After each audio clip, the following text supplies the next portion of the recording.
अब धर्म की लाज आपके हाथों में है। आप जो भी निर्णय लेंगे हम सभी को बाध्य है। बोलो राम, क्या तुम्हें महाराज जनक का निर्णय स्वीकार होगा? आचार्य, आप केवल हमारे गुरु ही नहीं, पिता तुल्य है हमारे। आप धर्मात्मा हैं। आप जो भी निर्णय लेंगे वो मुझे सहर्ष स्वीकार होगा। भरत, तुम्हें तो कोई आपत्ति नहीं है? नहीं गुरुदेव। महाराज जनक धर्मात्मा ही नहीं, हमारे धर्म पिता भी है। किंतु एक विनती है इनसे कि निर्णय लेते समय धर्म के साथ मेरे प्रेम का भी मान रखिएगा। बताइए राजा जनक, क्या निर्णय है आपका?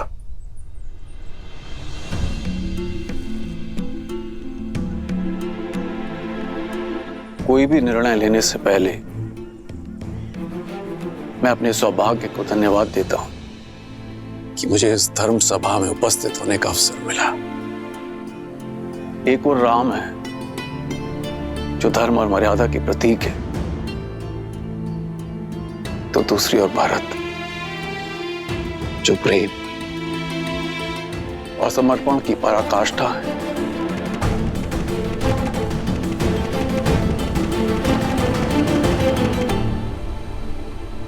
हे महादेव, ये निर्णय कठिन है। मुझे सद्बुद्धि देना,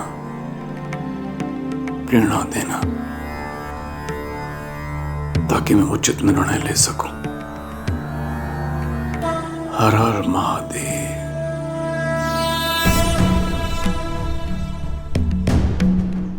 आप पुत्र बनकर अपने पिता के और प्रजा बनकर अपने महाराज के वचन का पालन करना चाहते हैं।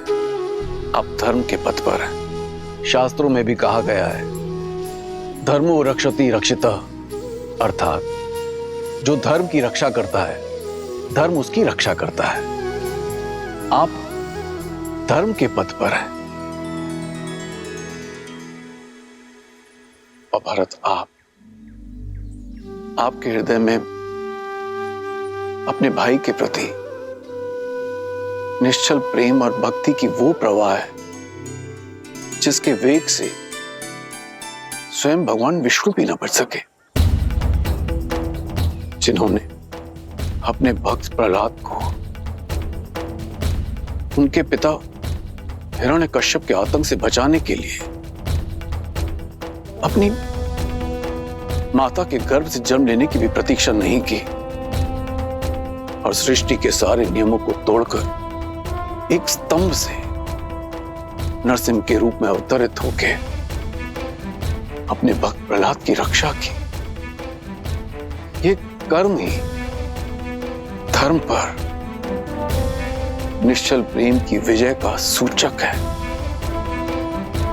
और आज जब एक पलड़े में राम का धर्म है और दूसरे पलड़े में भारत का प्रेम, तो मेरे विचार से आज भी प्रेम का पलड़ा ही भारी है। अतः विजय प्रेम की हुई, विजय भरत की हुई।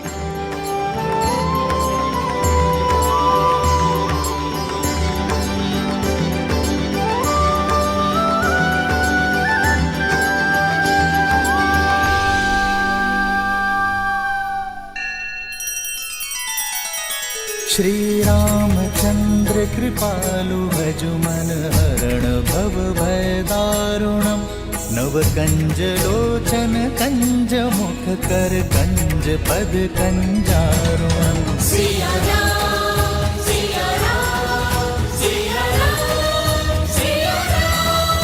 आदर्श और मर्यादा की है ये कथा महापावनम। काट मद श्री से मिला दे श्रीमद रामायणम।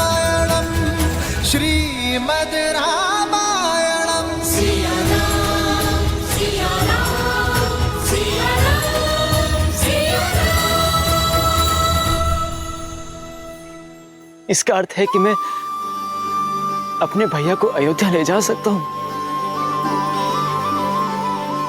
अपनी इच्छा पूर्ण कर सकता हूं।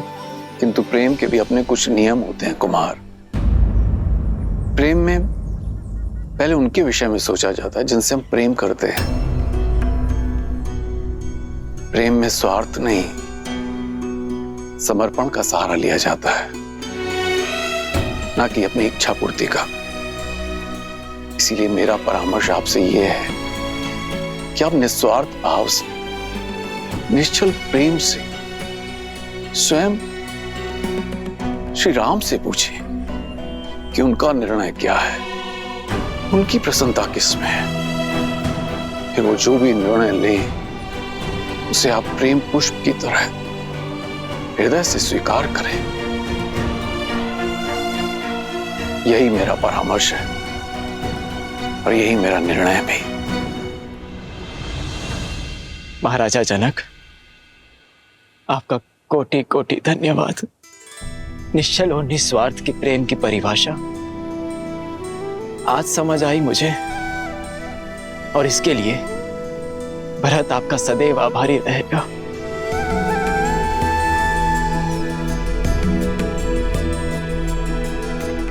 अब तक तो केवल अपने कर्तव्य और कीर्ति की समझ थी मुझे, किंतु उचित और अनुचित का बोध अब समझ आया। मेरे भैया ने अपने पिताश्री के वचनों का पालन करना स्वीकार किया, किंतु इन्हें मेरी भी एक इच्छा स्वीकार करनी होगी, और ये मेरा निर्णय है। या तो भैया सिंहासन स्वीकार करें या मैं मृत्यु का आलिंगन करूंगा।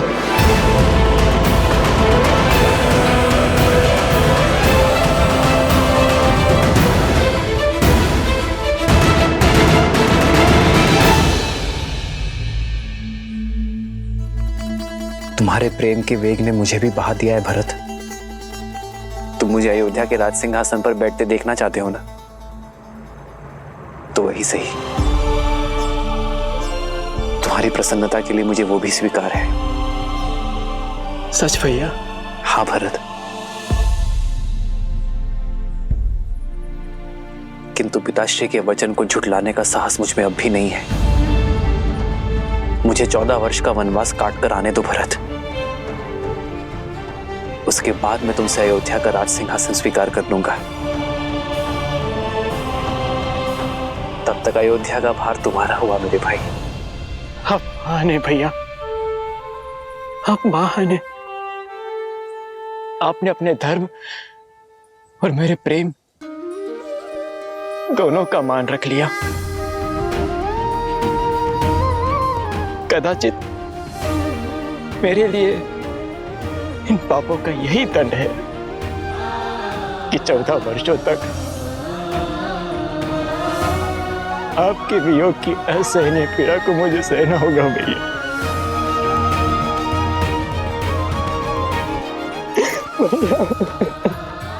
भरत,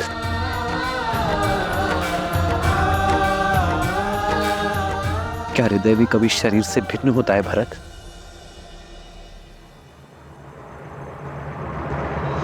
भैया, आप जो कह रहे हैं वो सब स्वीकार है मुझे, परंतु यदि मैं आपसे कुछ मांगू तो क्या आप दोगे?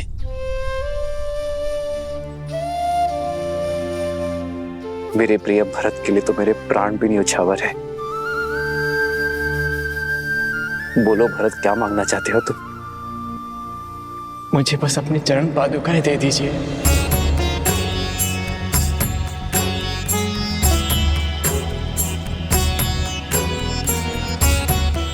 अयोध्या का राज्यभार बहुत बड़ा है भैया, और जिस सिंहासन पर मेरे भैया राम का अधिकार हो, उस सिंहासन पर बैठने का मैं दुस्साहस नहीं कर सकता। अयोध्या और अयोध्या का राज सिंहासन आपकी प्रतीक्षा करेंगे। प्रतीक्षा के इन क्षणों में आपकी चरण पादुका को राज सिंहासन पर रख अपना कर्तव्य निभाऊंगा।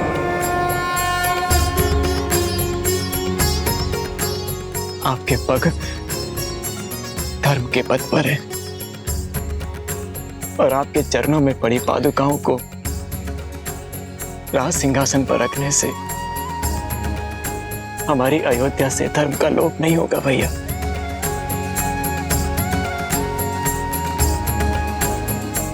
भरत, तुम्हारा ये भ्रातृ प्रेम अमर रहेगा। तुम्हारा नाम केवल लेने से सबके पाप दूर हो जाएंगे। उनके मन से द्वेष, ईर्ष्या और लोभ की भावना हमेशा हमेशा के लिए समाप्त हो जाएगी।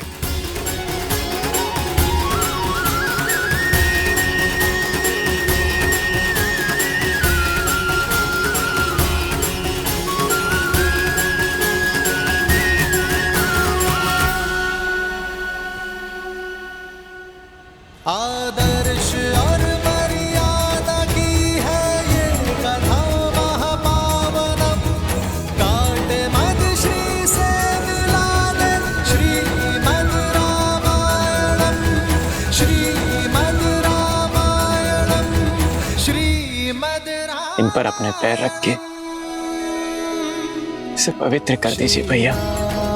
श्री राम, श्री राम, श्री राम, श्री राम, श्री राम, श्री राम, श्री राम।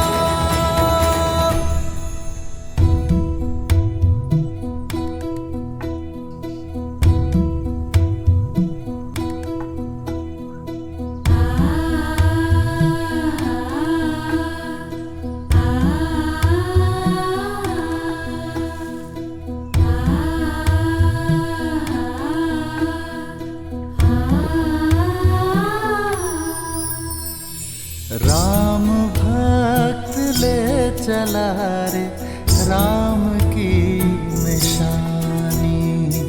राम भक्त ले चला रे राम की निशानी। शीश पर खड़ाऊ अखियों में पानी। राम भक्त ले चला रे राम की निशानी। आपके आदेश का पालन कर रहा हूं भैया। न जाने किस जन्म का दंड भोगूंगा मैं इन 14 वर्षों के वियोग में, किंतु स्मरण रहे 14 वर्ष, केवल 14 वर्ष। यदि एक क्षण भी अयोध्या लौटने में आपने विलंब किया तो अपने प्रिय भरत के निर्जीव शरीर से भेंट करेंगे आप।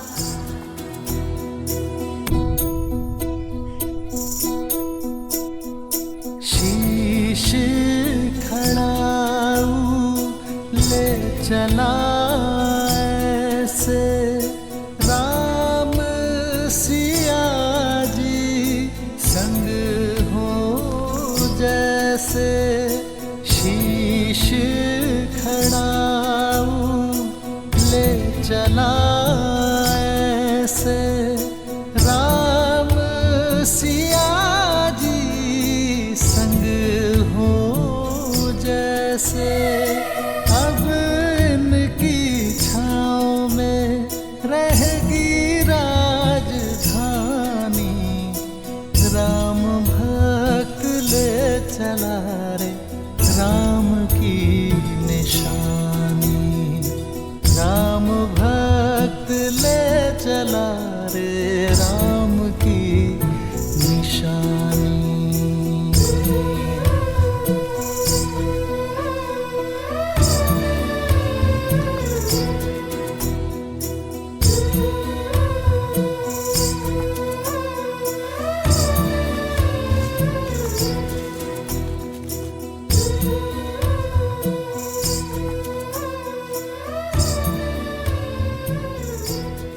जितना पवित्र भरत का मन है उतनी ही पवित्र उसकी भ्रातृ भक्ति है। भक्ति क्या है भक्ति? देवी, भक्ति वास्तव में एक व्यक्ति का दूसरे व्यक्ति के प्रति विश्वास ही तो है। वो विश्वास जिसे समय और परिस्थिति बदल ना पाए। भरत की श्री राम के प्रति भक्ति, धर्म और सत्य के प्रति विश्वास, इसी का उदाहरण है वो विश्वास जिसके लिए व्यक्ति अपनों से, संसार से, यहां तक कि स्वयं से भी लड़ जाए। भरत की श्री राम के प्रति भक्ति, उनके प्रति विश्वास ही भरत को आदर और सम्मान की मूर्ति बना देता है। सत्य कहा आपने। ऐसे प्रेम का भला कोई शत्रु कैसे हो सकता है? भरत से बड़ा भक्त इस संसार में कोई अन्य हो ही नहीं सकता। सत्य कहा आपने देवी। वास्तव में इस संसार में भरत से बड़ा और कोई भक्त नहीं, सिवाय एक के। अर्थात जहां एक और भरत ने श्री राम की सेवा के लिए अपना समस्त जन्म दिया, वहीं कोई और भी था जिसने केवल श्री राम की सेवा के लिए जन्म लिया, जो भक्ति में भरत से कम नहीं था और बल और साहस में इस ब्रह्मांड में अद्वितीय था। कौन है वो? पहेलियां मत बुझाइए। पहेलियां नहीं देवी, ये सत्य है। भरत से बड़ा राम भक्त यदि कोई है तो वो केवल शिव है। और यही कारण है कि मेरे एकमात्र अंशावतार ने राम काल में ही धरती पर जन्म लिया, ताकि वो श्री राम और रावण की इस महान गाथा का अभिन्न अंग बन सके। अंशावतार? हाँ देवी, मेरा अंशावतार, जिसे ये संसार कभी प्रेम से, कभी भय से, तो कभी भक्ति से भिन्न भिन्न नामों से पुकारेगा। अंजनाद्रि में जन्मे माता अंजनी के पुत्र अंजनेय, पवन सुत हनुमान, पवन सुत हनुमान। परंतु अभी मेरा यह अंशावतार कहीं प्रतीक्षारत है अपने प्रभु श्री राम से मिलन के लिए। जय महावीर हनुमान, जय जय पवन पुत्र हनुमान।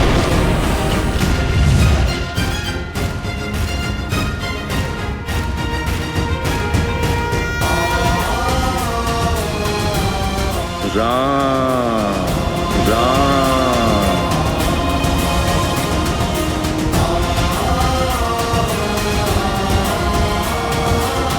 राम राम।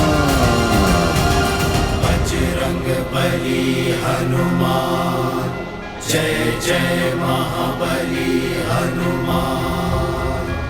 राम राम।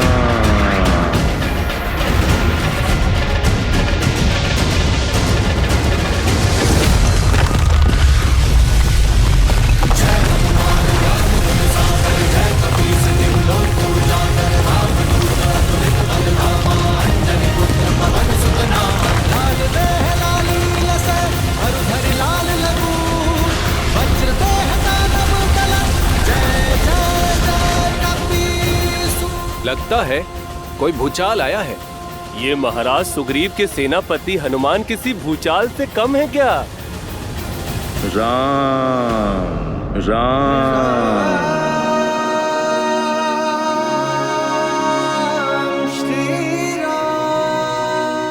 लगता है अपना सुध खो बैठे हैं हनुमान जी। राम नाम के किसी मनुष्य को अपना आराध्य मान चुके हैं। राम राम। और ये एकांत में कर क्या रहे हैं?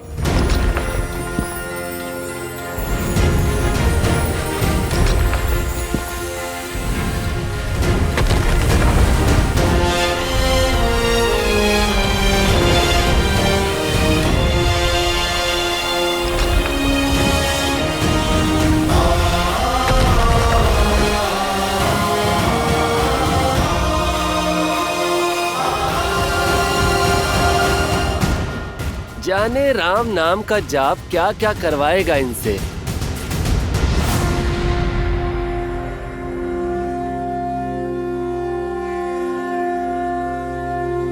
राम राम। श्री गुरु चरण सरोज रज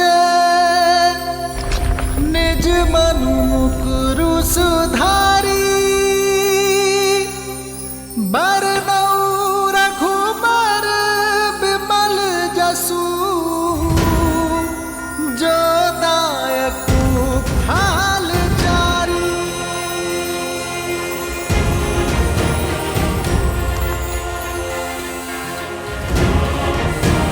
जय महावीर हनुमान, जय जय पवन पुत्र हनुमान, बजरंग बली हनुमान, जय जय महाबली हनुमान।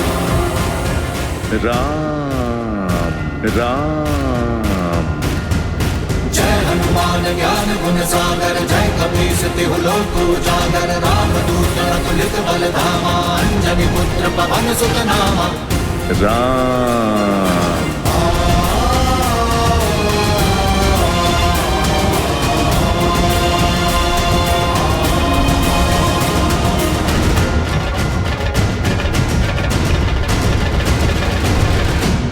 श्री राम श्री राम श्री राम श्री राम श्री राम।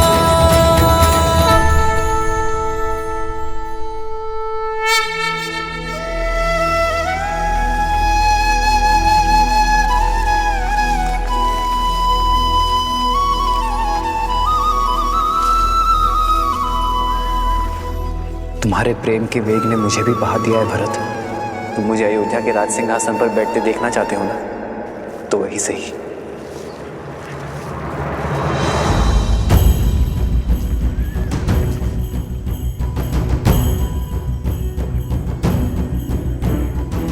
मुझे 14 वर्ष का वनवास काट कर आने दो भरत। उसके बाद मैं तुमसे अयोध्या का राज सिंहासन स्वीकार कर लूंगा। तब तक अयोध्या का भार तुम्हारा हुआ मेरे भाई।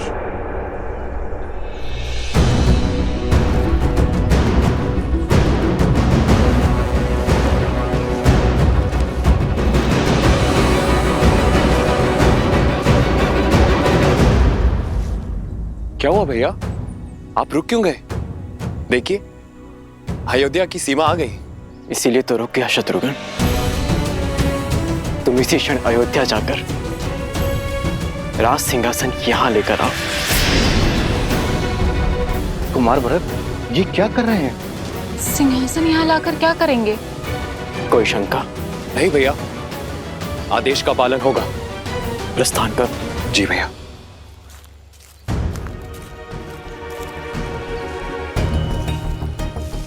भरत, हम यहाँ क्यों खड़े हैं? अयोध्या क्यों नहीं जा रहे? अपनी माता के पापों का प्रायश्चित करने का प्रयास कर रहा हूं मैं।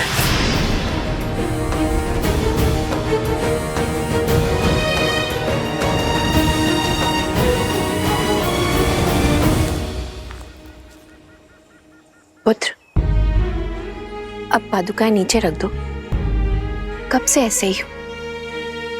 कुछ क्षण सांस ले लो और मुझे बताओ, उलझन क्या है? नहीं माता, ये पादुकाएं मैं नीचे नहीं रख सकता। मेरे राम भैया की ये पादुकाएं भरत के जीवित रहते तो भूमि पर नहीं रखी जाएगी। इन्हें इनके उचित स्थान पर रखना होगा। उसके पश्चात मैं आपसे जी भर के वार्तालाप कर सकता हूं, किंतु इस क्षण नहीं।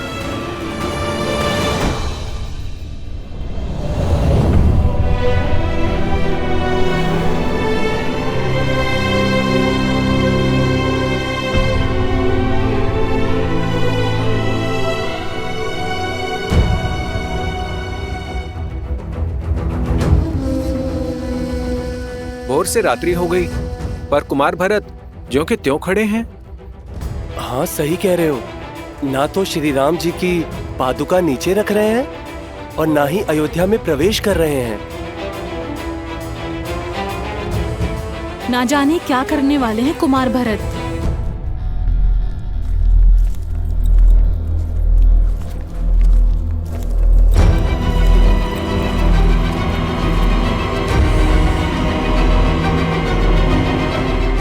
सिंहासन आ गया भैया।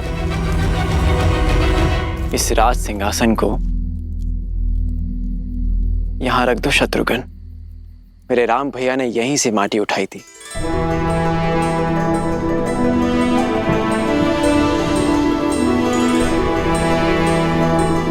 एक राजा का कर्तव्य अपने अंतिम श्वास तक अपनी प्रजा की सेवा करना होता है और अपनी अंतिम सांस छोड़ने से पहले अपनी प्रजा और सिंहासन के लिए एक सर्वश्रेष्ठ उत्तराधिकारी चुनना होता है। मेरे पिताश्री महाराज दशरथ ने इस सिंहासन के लिए सर्वश्रेष्ठ उत्तराधिकारी मेरे भैया राम को चुना है और वही सदैव अयोध्या के राजा रहेंगे। जब तक रघुनंदन श्री राम अयोध्या लौटकर नहीं आते तब तक उनकी ये पवित्र पादुकाएं इस राज सिंहासन की शोभा बढ़ाती रहेंगी।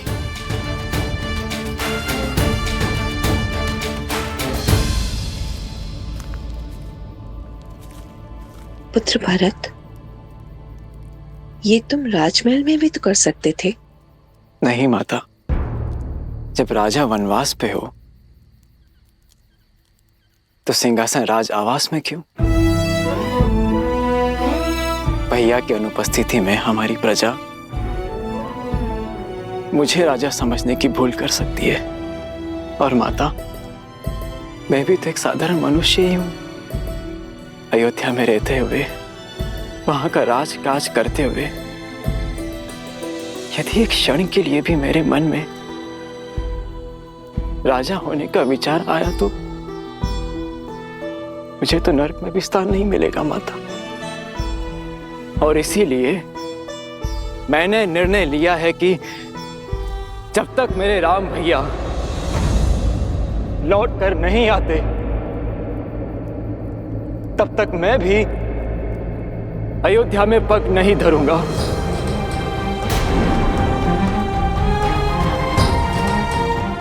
यही नंदीग्राम में रह के उनकी आज्ञा का पालन करूंगा, अपने भैया का दिया हुआ दायित्व निभाऊंगा, आप सबकी सेवा करूंगा और आप सब भी अपना कर्तव्य मत भूलिएगा। मत भूलिएगा कि अयोध्या पर केवल हमारे श्री राम का अधिकार है और मैं अयोध्या अपने महाराज के साथ ही लौटूंगा 14 वर्षों के बाद।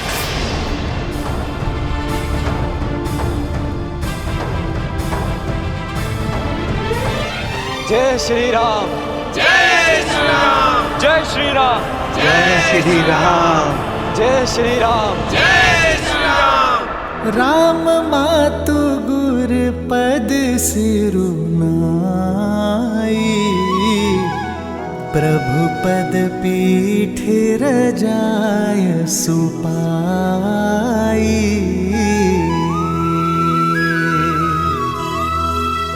नंदी गाँव करी परन कुटीरा, किन्हनि वासुधर मधुर धीरा।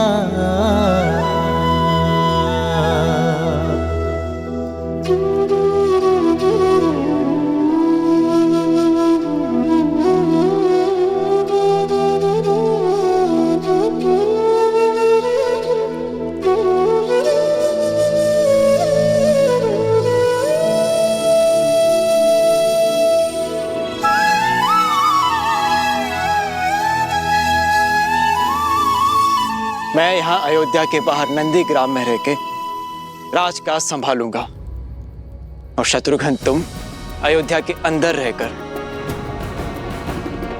हमारी प्रजा की सुरक्षा का दायित्व निभाना, क्योंकि मेरा भाई मुझसे भी अधिक शूरवीर है। जो आज्ञा भैया। तुम्हें जन्म देकर मेरे पापों के प्रायश्चित हो गए भरत।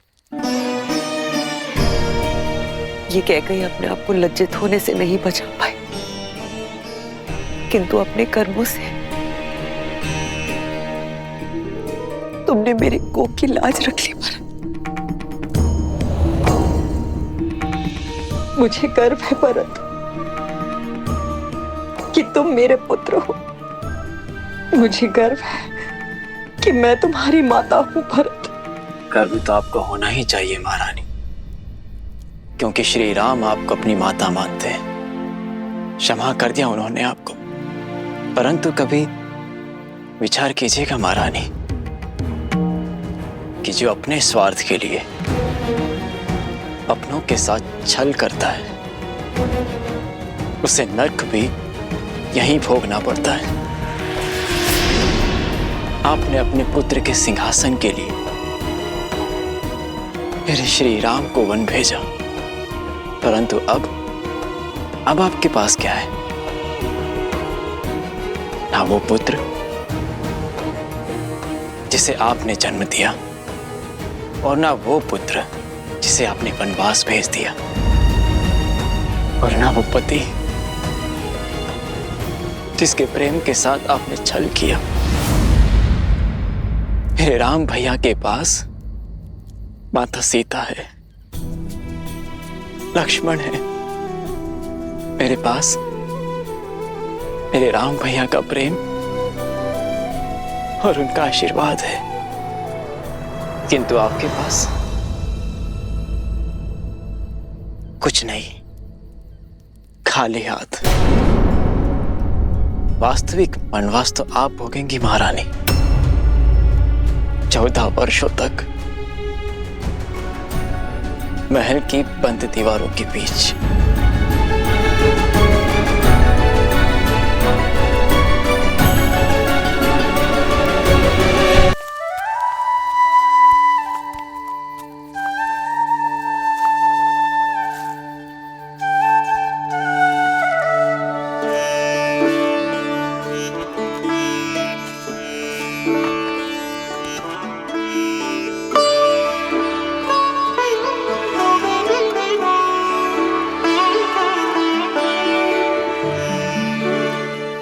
लक्ष्मण भैया को देखा, बात कीजिए ना उनसे यार।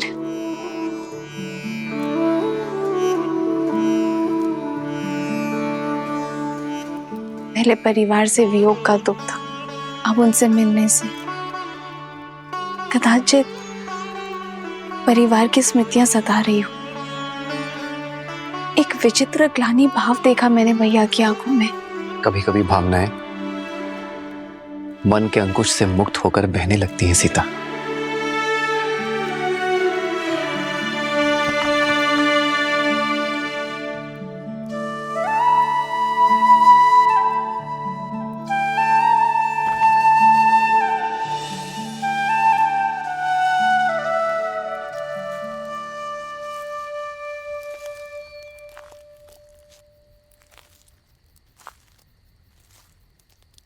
बैठो लक्ष्मण, बैठो।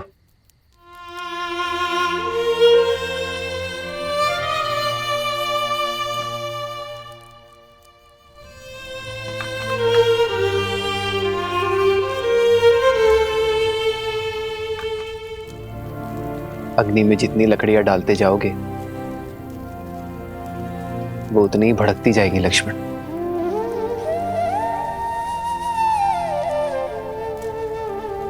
मन की अग्नि का भी यही नियम है। विचार के ईंधन डालते जाओगे तो वो धीमी कैसे पड़ेगी? मैंने पाप किया है भैया,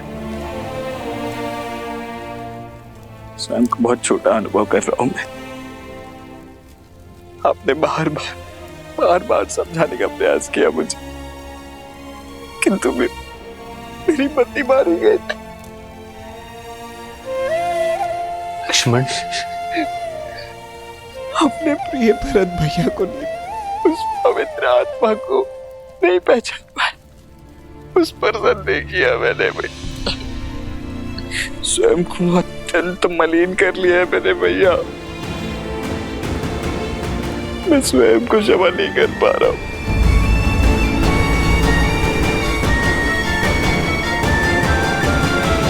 मुझे समझ नहीं आ रहा भैया कि मैं कैसे इस ग्लानि से निकलूं। स्वयं पर इतनी कठोरता क्यों लक्ष्मण?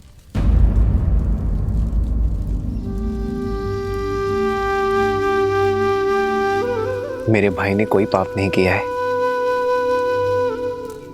तुमने भरत को हानि नहीं पहुंचाई है लक्ष्मण, बस मेरी रक्षा की है। और जिसके मन में रक्षा का भाव होता है वो मलिन हो ही नहीं सकता। ऐसी स्थिति, ऐसी परिस्थितियां ही तो हमें मनुष्य होने का आभास देती है लक्ष्मण। हमें बताती है कि हम सदैव उचित नहीं हो सकते। सीख देती है कि सोच समझकर, परिणाम विचार करके, शांत मन से निर्णय लेना यही जीवन है। भैया, भैया आप बस मुझे क्षमा कर दीजिए, बस एक बार मुझे क्षमा कर दीजिए। मैं आपको आश्वासन देता हूँ कि इसके पश्चात मैं श्रेष्ठ होने का पूर्ण प्रयास करूंगा भैया। आपकी भांति बनने का पूरा प्रयास करूंगा भैया। आप बस इसी प्रकार मेरा मार्गदर्शन करते रहिए। आदेश दीजिए मुझे भैया, मैं आपके किसी आदेश का उल्लंघन नहीं करूंगा, कभी नहीं करूंगा भैया। लक्ष्मण शांत हो जाओ। क्षमा मांगने की कोई आवश्यकता नहीं है तुम्हें लक्ष्मण। चित्रकूट रुकने का हमारा प्रयोजन सिद्ध हुआ लक्ष्मण। अब नहीं तुम्हारे मन में कोई मलिनता है और न भरत के मन में कोई ग्लानि। अब हम निश्चिंत होकर अपना कर्तव्य पालन कर सकते हैं। हमें दंडकारण्य चलना चाहिए लक्ष्मण। तुम्हें स्मरण है ना, वहां ऋषियों ने हमसे सहायता मांगी है। जी भैया। बस हम शीघ्र ही दंडकारण्य की ओर प्रस्थान करेंगे।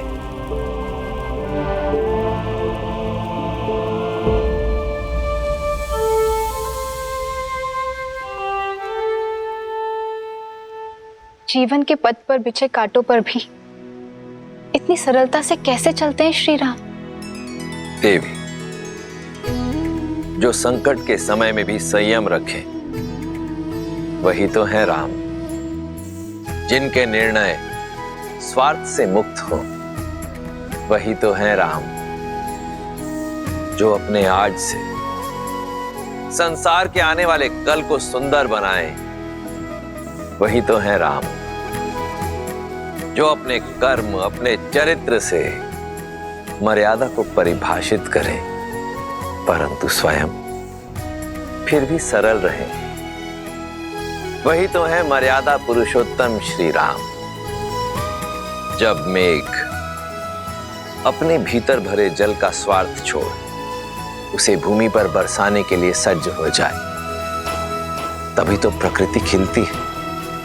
उसी प्रकार जब जब कोई मनुष्य अपने हित की चिंता छोड़ संसार के हित के विषय में सोचेगा, अपने कर्मों और चयन को समाज के उत्थान के साथ जोड़ेगा, तब तब उस मनुष्य के चरित्र में स्वयं श्री राम के चरित्र का पदार्पण होगा। जय श्री राम। जय श्री राम। अंजनी पुत्र की जय हो। सेनापति हनुमान, भारी संकट आन पड़ा है, आपकी आवश्यकता है।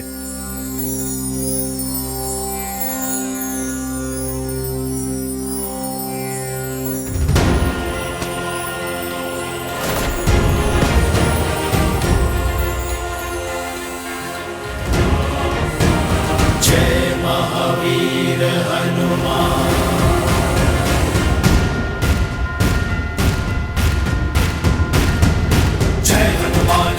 गुण सागर जय कपीस तिहु लोक उजागर। रामदूत अतुलित बल धामा, अंजनी पुत्र पवन सुत नामा। राम दुआरे तुम रखवारे, होत न आज्ञा बिनु पैसारे।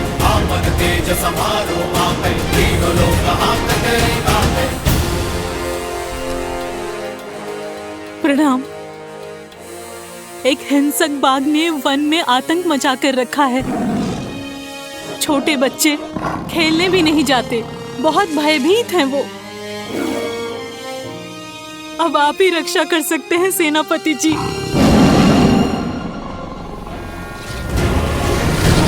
जय महावीर हनुमान, जय जय पवन पुत्र हनुमान।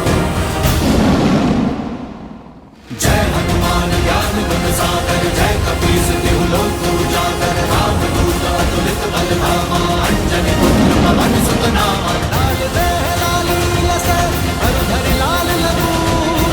वज्र देह दानव दलन, जय जय जय कपीस। जय महावीर हनुमान, जय जय पवन पुत्र हनुमान। बजरंग बली जय श्री राम।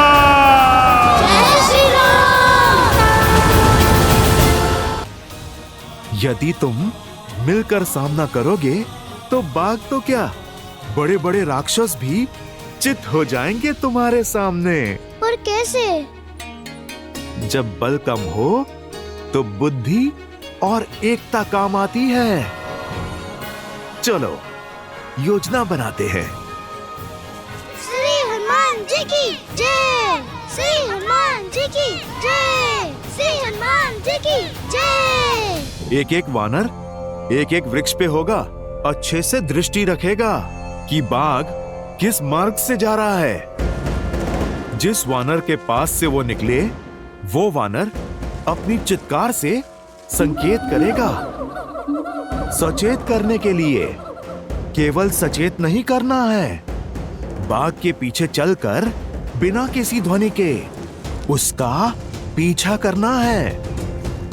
पर चित्कार रुकनी नहीं चाहिए। पहले एक देगा, फिर दूसरा, और फिर तीसरा, और फिर सब अपनी चित्कार एक दूसरे की चित्कार में मिलाएंगे। फिर जब बाघ एक रिक्त स्थान पर आ जाए, सब एक साथ चित्कार दें और फिर कूदकर उसके सामने आ जाएं। वो दहाड़ेगा।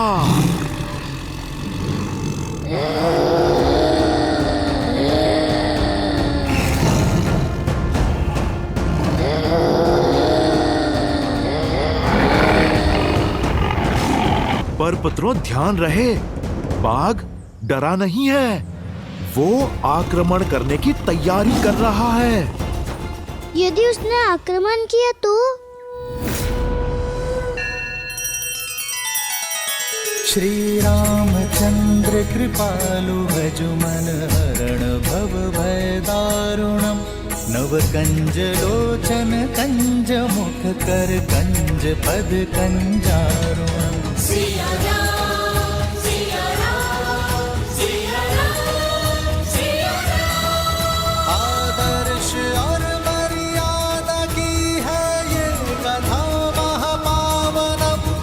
काट मद श्री से मिला दे श्रीमद् रामायणम, श्रीमद् रामायणम। सिया राम, सिया राम, सिया राम, सिया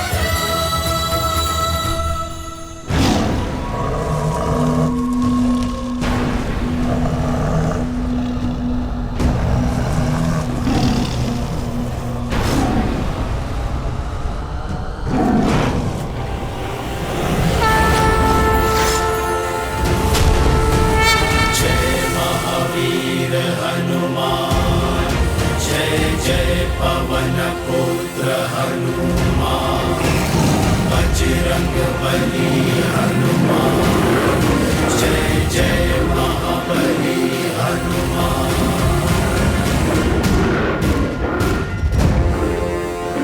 कहा था ना, तब मैं आऊंगा।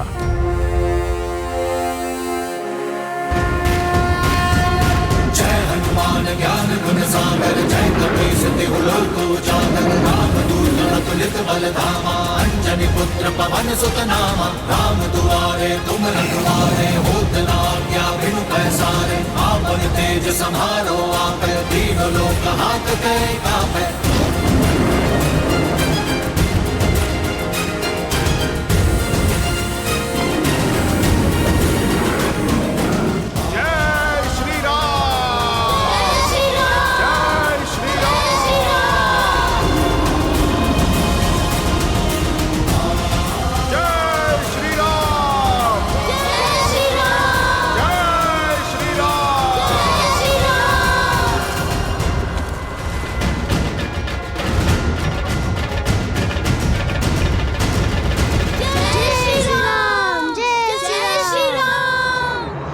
अब समझे, सच्चा बल भुजाओं में नहीं, स्वयं पर किए गए विश्वास में है। फिर बाग चाहे कितना भी विशाल हो, नन्हे मुन्ने भी उसका परिहास कर सकते हैं। समझो, भय की आंखों में आंखें डाल के विश्वास से देखोगे, भय स्वयं दुम दबा के भाग जाएगा। पर ये विश्वास जगेगा कैसे हनुमान काका? भक्ति और शक्ति में संतुलन बनाना सीख जाओ। भक्ति तुम्हें धर्म से जोड़ती है और शक्ति कर्म से, और ये संगम जीवन के हर एक उतार चढ़ाव में तुम्हारा मार्गदर्शन करेगा। तो हमें भक्ति और शक्ति दोनों का पथ दिखाइए। ठीक है, तो फिर आरंभ अखाड़े से करेंगे। तुम्हें कुश्ती कला में निपुण बनाकर शक्ति पाने के योग्य करूंगा और योग का ज्ञान सिखाकर सिद्धियां पाने का द्वार खोलूंगा।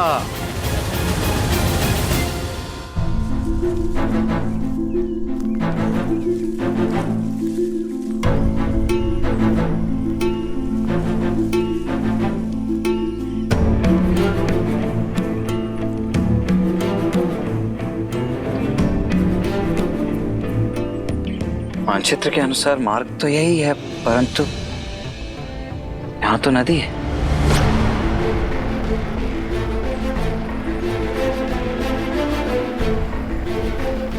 कदाचित हम मार्ग भटक गए हैं भैया।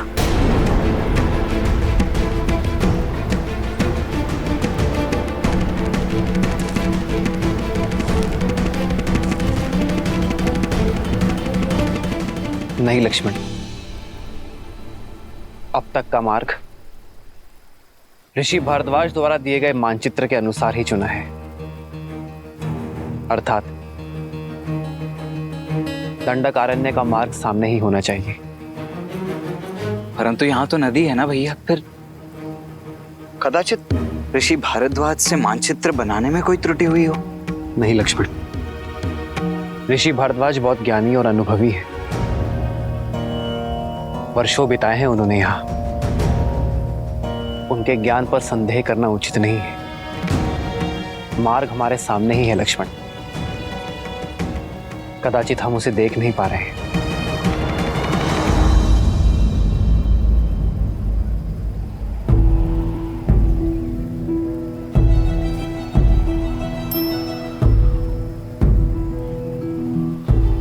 कदाचित इस वन में जैसा दिख रहा है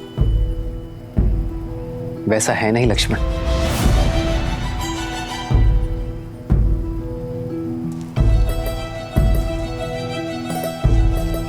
संभलकर भैया, नदी गहरी प्रतीत हो रही है।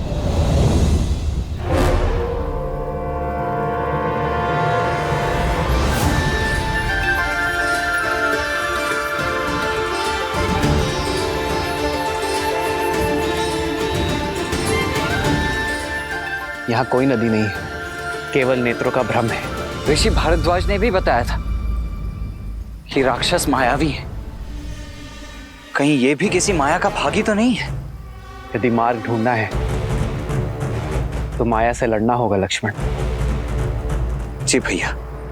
आओ सीता।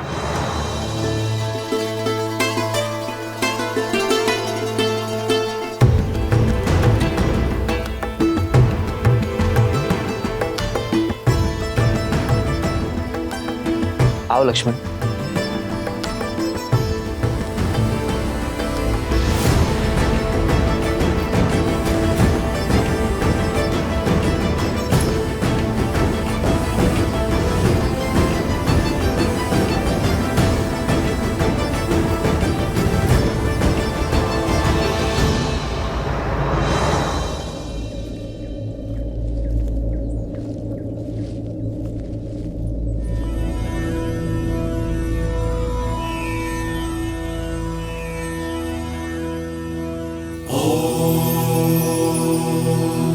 शांति शांति शांति।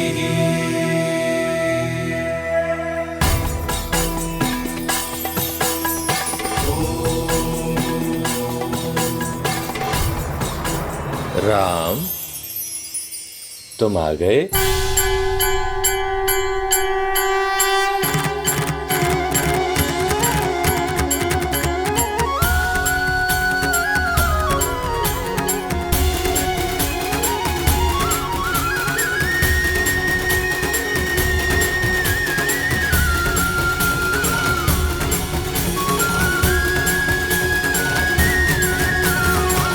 आप हमें जानते हैं ऋषिवर?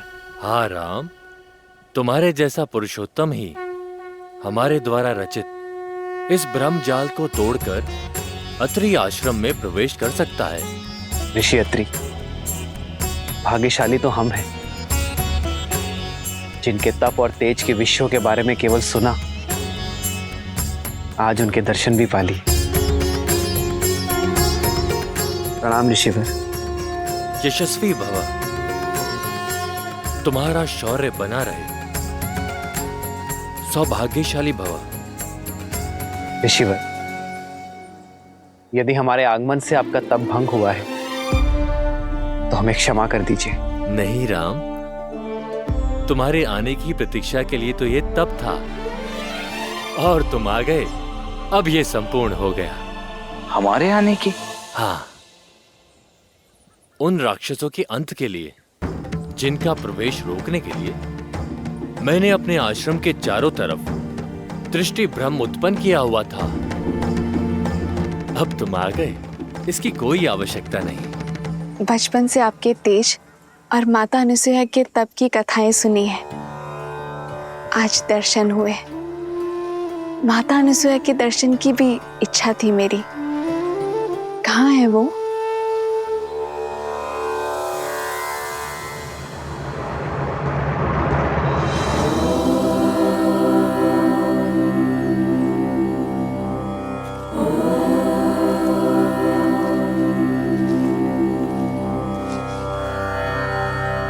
प्रणाम अनुसुईया माता।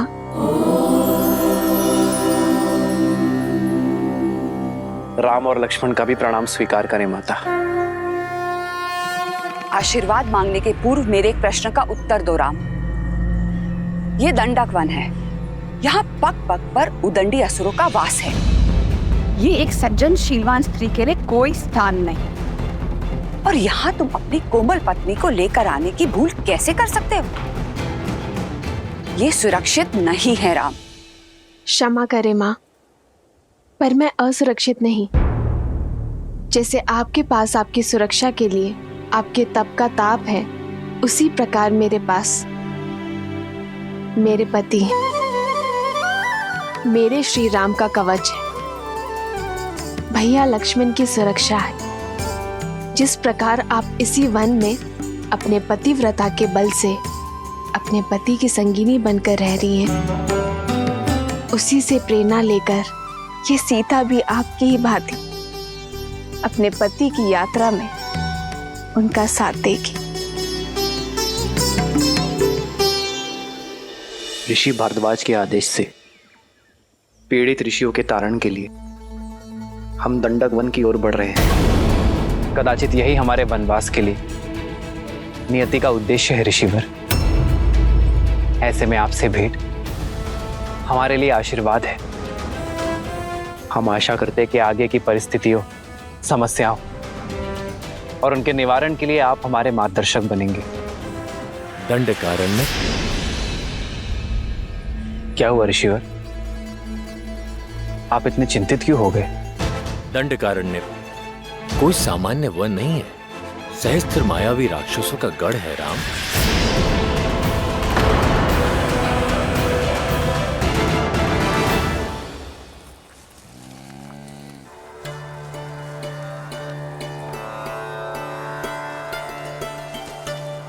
यदि अनुमति हो तो कुछ पूछूं माँ? हाँ पूछो। आपके तपोबल के विषय में बहुत सुना है माता गार्गी से। क्या सुना है? यही कि कैसे त्रिदेव ऋषियों का भेष धरकर आपके पतिव्रत की परीक्षा लेने आए थे और कैसे आपने एक असंभव चयन किया।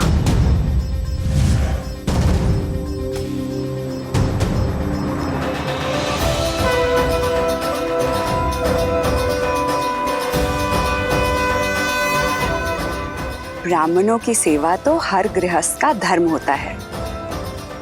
मैंने प्रयास किया है कि आपका हर संभव स्वागत कर सकूं। भोजन ग्रहण कीजिए देव। अवश्य देवी, परंतु बिना स्नान किए ये भोजन ग्रहण करना हमारे लिए वर्जित है। मैं अभी आप लोगों के स्नान का प्रबंध आश्रम के जलाशय में करवा देती हूँ। रुकिए देवी, धर्म कहता है कि अतिथि की इच्छा को उसके अनुसार ही पूर्ण करना चाहिए। हमारा कहने का आशय ये है कि यदि आप स्वयं अपने हाथों से हमें स्नान कराएंगी तभी ये भोजन ग्रहण करना उचित होगा।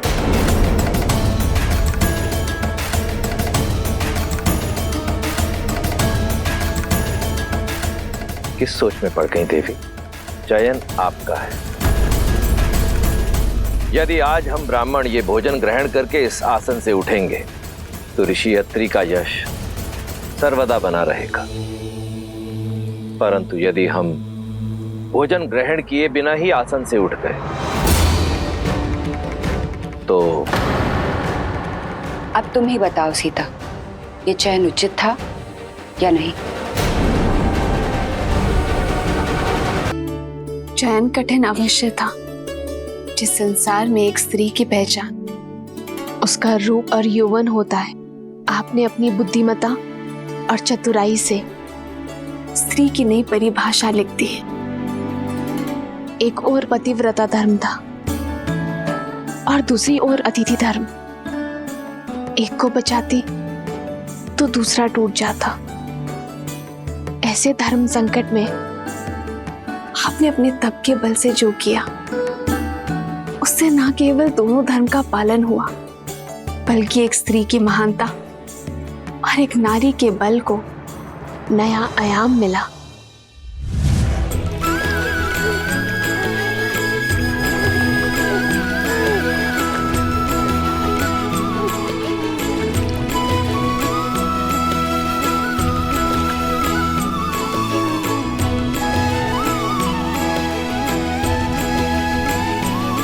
अब आपका स्नान संपन्न हुआ।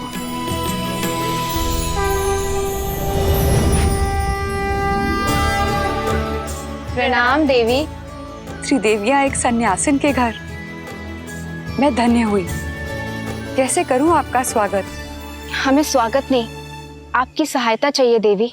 हमारे पति त्रिदेव आपकी परीक्षा लेने गए थे पर अब तक अपने लोक नहीं लौटे। अच्छा, तो अतिथि के रूप में त्रिदेव आए थे। ये रहे।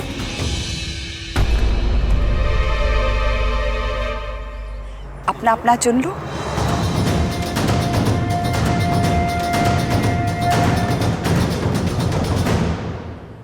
ये सब शिशु?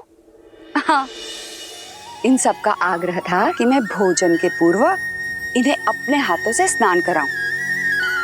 मेरे पास और कोई विकल्प नहीं था, तो मैंने इन्हें शिशु में बदल के अपना धर्म पूर्ण किया। महान है आप और आपका पतिव्रता धर्म। कृपया हमारे पतियों को त्रिदेव बनाकर हमें पुनः लौटा दीजिए।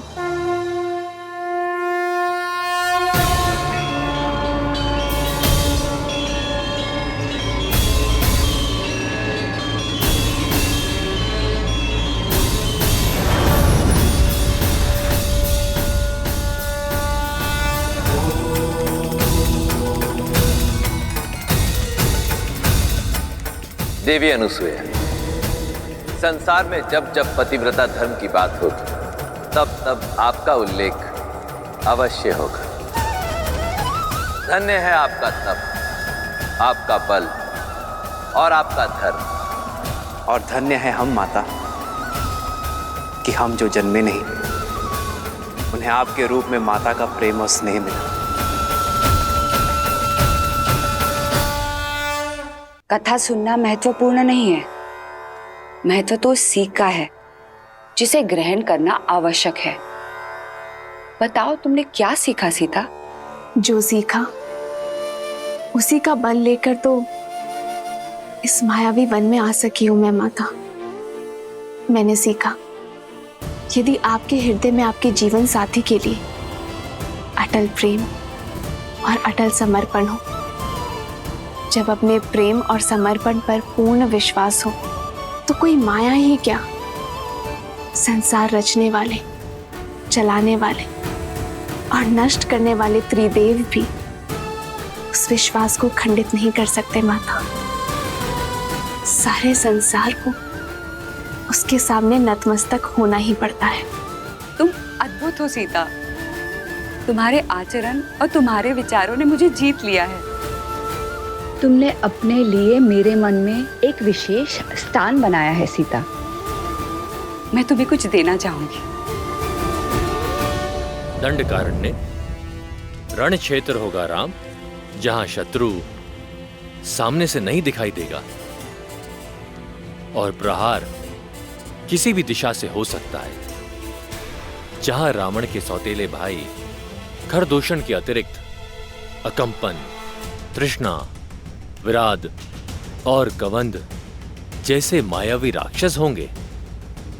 अब तुम ही बताओ, उस स्थान पर एक स्त्री का रहना उचित है?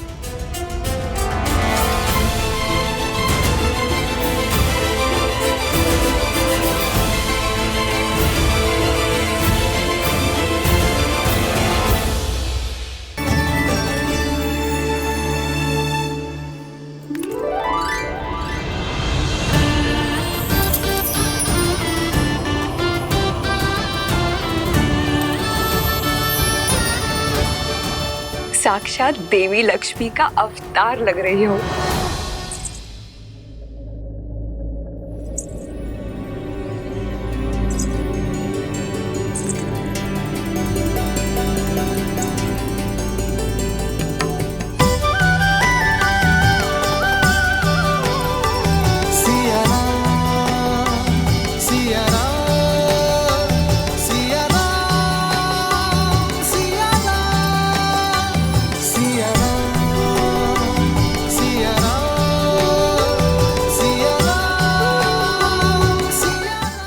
का आग्रह था तो? आग्रह नहीं, प्रेम।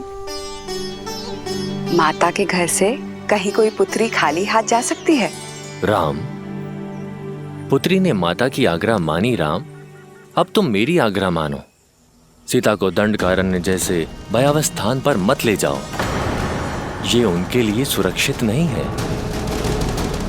आर्य, मेरी दृष्टि में आपका भय अनुचित है। मैंने स्वयं सीता का तेज और संकल्प देखा है। जिस यात्रा पर ये दोनों जा रहे हैं, वह सीता को राम की सुरक्षा की नहीं, परंतु राम को सीता के साथ और संकल्प की आवश्यकता है। राम के शौर्य और सीता के पतिव्रता धर्म के साथ ये कोई भी संकट पार कर सकते हैं। ऋषिवर, आपके प्रेम और आतिथ्य का मैं बहुत आभारी हूं, किंतु कर्तव्य की पुकार है, जाना ही होगा। दंडकारण्य के कुछ ऋषियों को मैंने सहायता का वचन दिया था। आस बांधकर उन्हें तोड़ने का महापाप मैं नहीं कर सकता ऋषिवर। विदा दीजिए ऋषिवर, और आशीर्वाद भी। संध्या होने को है। इस बार में दंडकारण्य जाना उचित नहीं है। आज तुम सब यहीं रुक जाओ। कल भोर में नए सूर्योदय के साथ नई यात्रा प्रारंभ करना। जैसे आपकी आज्ञा ऋषिवर।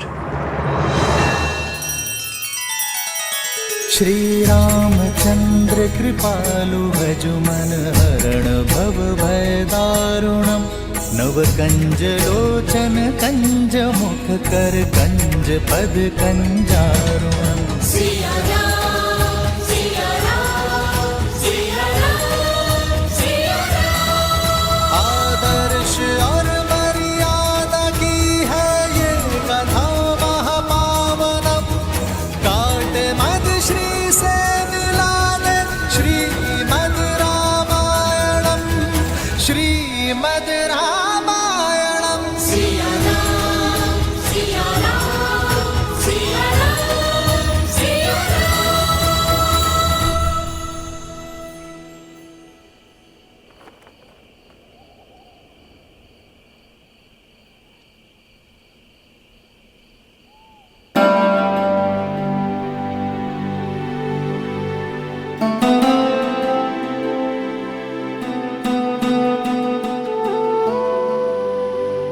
आज मेरी सीता कहीं खो गई थी। आपके सामने ही तो हूँ। मुझे तो साक्षात देवी लक्ष्मी दिखाई दे रही है। इतनी अद्भुत उपमा मत दीजिए आर्य। मैं केवल सीता हूँ, अपने वनवासी राम की साधारण पत्नी। तुम्हारी यही असाधारणता, तुम्हारा समर्पण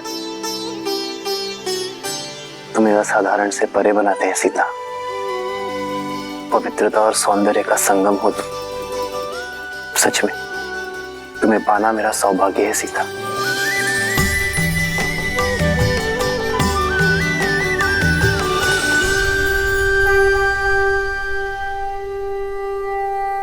विजयी भव। आयुष्मान भव। राम, एक माता की ये सीख स्मरण रखना, लक्ष्य जितना बड़ा हो मार्ग उतना ही कठिन होता है। अपरिचित संकटों से घिरा है वो स्थान। तुम तीनों की सतर्कता और साथ यही कवच है। एक पल के लिए भी कोई असावधानी मत करना। अवश्य माता।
सीते, भैया ये कैसा मायावी बवंडर है?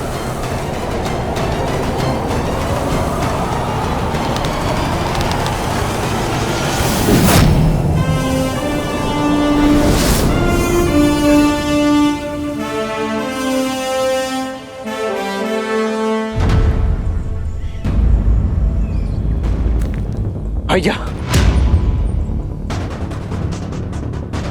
वो देखिए,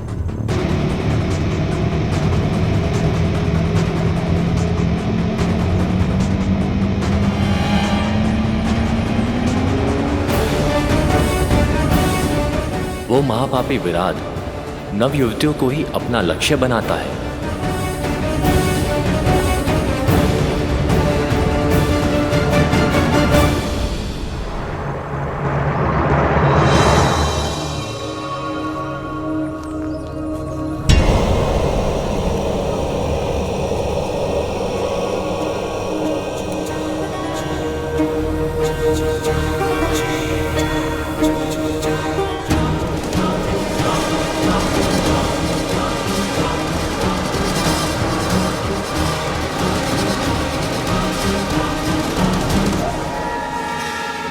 घर की सेना के अंग विराट के आतंक से संपूर्ण दंडकारण्य दूषित है।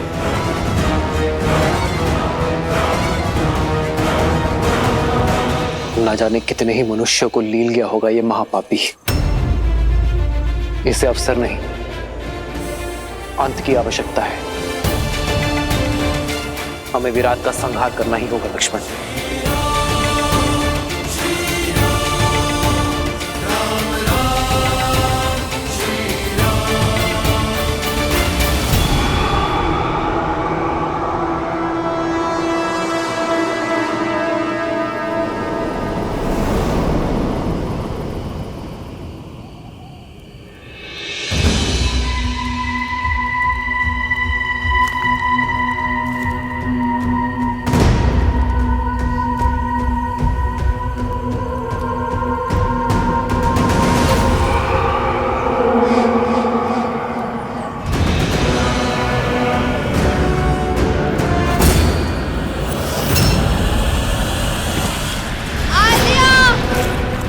सीते! श्री राम! भैया लक्ष्मण रक्षा कीजिए!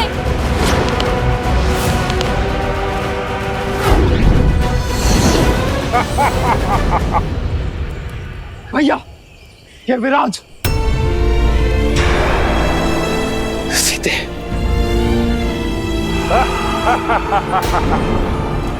आद्या! भैया लक्ष्मण! रक्षा कीजिए!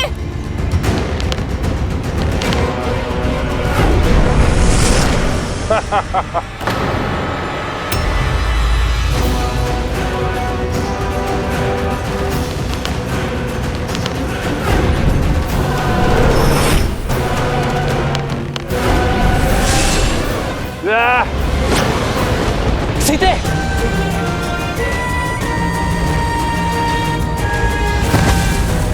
सीते!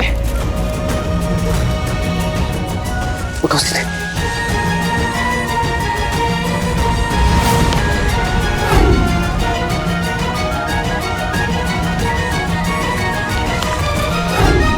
भैया, इस पर हमारे बाणों का कोई प्रभाव नहीं हो रहा है। मेरे आहार के बीच बाधा बनने आए हो? पहले तुम्हारा अंत होगा।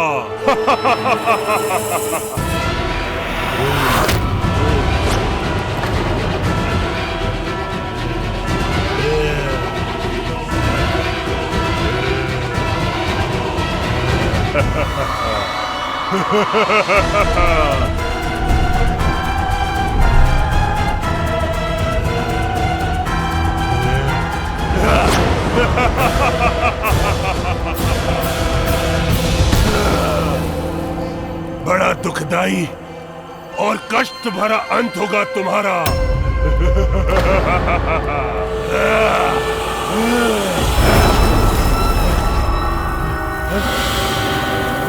भैया, इस दुष्ट पर तो हमारे समस्त शस्त्र प्रभावहीन है। अब हम करें तो करें क्या? एक वीर का सबसे बड़ा शस्त्र स्वयं उसका बल होता है लक्ष्मण।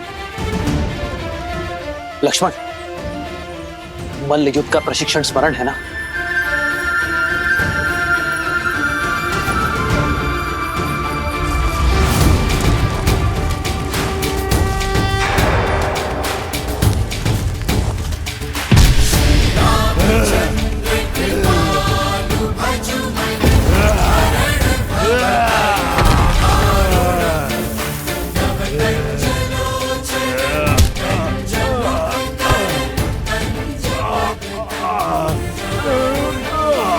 मैं ऐसे नहीं मरूंगा।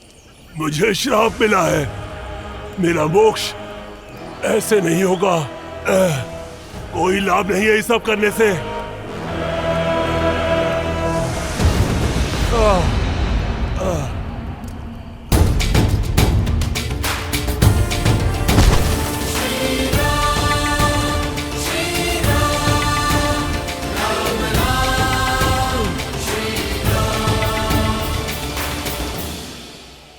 मुझे जीवित की धरती में गाड़ दीजिए राघव, तभी मैं इस नरकीय जीवन और अपने इस शाप से मुक्त हो पाऊंगा। कैसा शाप मिला है तुम्हें विराट? अपना परिचय दो। मैं टुमरू हूं, एक गंधर्व जो श्राप के चलते इस राक्षस रूप में आ गया। काम के मध में चूर होके मैंने कुबेर की पुत्र वधू रंभा पर कुदृष्टि डाली थी। कुबेर की सभा में उसके पति के पास ले जाने के स्थान पर मैंने उसका अपहरण कर उससे विवाह करने का प्रयत्न किया, जिसके दंड के रूप में कुबेर ने मुझे स्त्रियों के अपहरण करने वाला राक्षस बनने का श्राप दिया। और मोक्ष का केवल एक ही मार्ग था, श्री राम, जो मेरा उद्धार करे। आपका कोई अस्त्र शस्त्र मुझ पर नहीं चल पाएगा, इसलिए हे प्रभु, मुझे जीवित ही गाड़ कर मुझे इस श्राप से मुक्ति दे। किंतु मैं ही क्यों? क्योंकि मेरे श्राप और इस पीड़ा का अंत केवल वही कर सकता है जिसने जीवन भर स्त्रियों का सम्मान किया हो, जिसने कभी किसी पर स्त्री पर कुदृष्टि न डाली हो।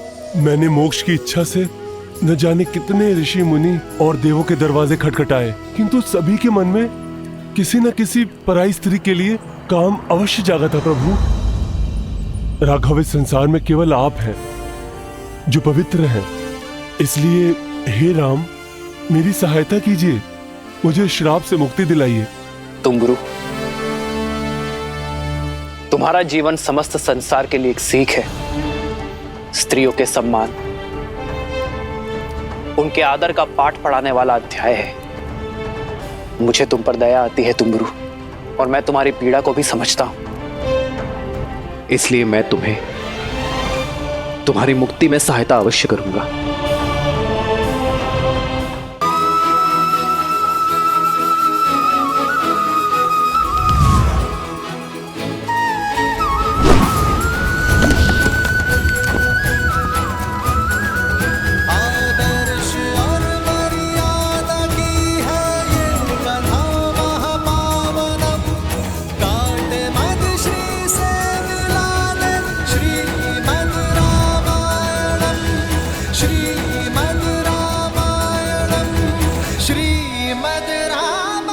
अब धन्य है मर्यादा पुरुषोत्तम राम, आपने मुझे मुक्त कर दिया। मैं एक गंधर्व हूं, संगीत ही मेरा जीवन है और मेरा धर्म भी। अब मेरा संगीत सदा आपके ही गुणगान गाएगा। अब आप दक्षिण दिशा में पंचवटी की ओर प्रस्थान कीजिए, अगस्त ऋषि के आश्रम की ओर। दंडक में राक्षसों का आतंक है और राक्षसों का राजा है महाबली लंकेश रावण। रावण के अधर्म और उसके अत्याचारों की कोई सीमा नहीं है। इस दंडकारण्य में न जाने कितने मानव भक्षक छोड़ रखे हैं उसने।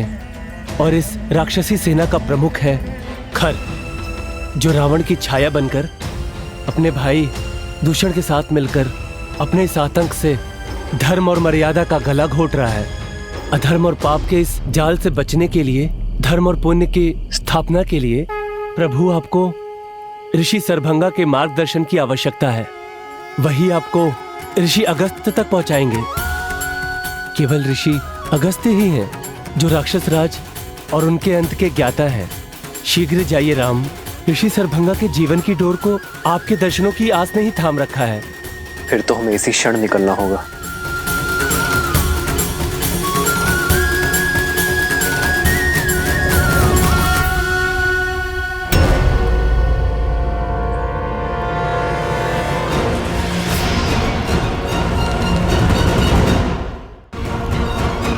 ठहरो लक्ष्मण। भैया, ये अवश्य ही राक्षसों का कोई गुप्तचर है। इससे पूर्व कि ये अपने साथियों को हमारी सूचना दे, मुझे इसका अंत कर देने दीजिए। लक्ष्मण, भागते हुए पर वार करना धर्म के विरुद्ध है लक्ष्मण। और फिर ये कैसे मान ली जाए कि वो गुप्तचर ही है? रघुकुल की मर्यादा और सम्मान उनके वंशजों के शौर्य में है लक्ष्मण, कुटिलता में नहीं। फिर तो हमें इसका पीछा करना चाहिए भैया। अब यही हमें खर तक ले जा सकता है। लक्ष्मण, हमारा उद्देश्य केवल खर का अंत नहीं, संपूर्ण राक्षस राज का अंत है। हमें ऋषि शरभंग के पास जाना चाहिए।